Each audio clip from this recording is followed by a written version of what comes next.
Guys বিকেল হয়েছে আর হচ্ছে বিকেলবেলা একটু ঘুরতেছি। মেয়ের বাবা মেয়েকে নিয়ে ঘুরতে গেছে, তো আমি একটু বের হয়েছি, বসে একটু ঘুরি দেখি, একটু হাঁটতে বের হয়েছি জাস্ট। শরীরটা ভালো না অতটা। চারপাশে সবুজ, আর সবুজ প্রকৃতি আমি এমনিতেই ভালোবাসি, আমার কাছে ভালো লাগে সবুজের মধ্যে ঘুরতে বেড়াতে, নিঃশ্বাস নিতেও ভালো লাগে। সবুজ প্রকৃতি মানুষকে আসলে কাছে টানে। এই যে পানি, এই পানি মানুষের জীবন, আবার এই মানে অস্বাস্থ্যকর নোংরা পানি মানুষের ক্ষতিকর।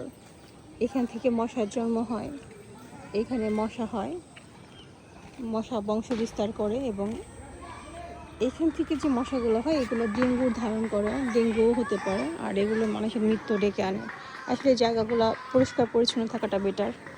রাস্তার পরে পরিষ্কার থাকলে এমনিতেই ভালো লাগে। এই যে পানির ভিতরে কিন্তু অসংখ্য পোকা আছে, এই পোকাগুলা কিন্তু ভীষণ বিষাক্ত। এরকম নোংরা পরিবেশে পোকা হতেই পারে, এটাই স্বাভাবিক। চারপাশে পরিবেশটা যদি সুন্দর থাকতো তাহলে পোকাগুলো হতো না।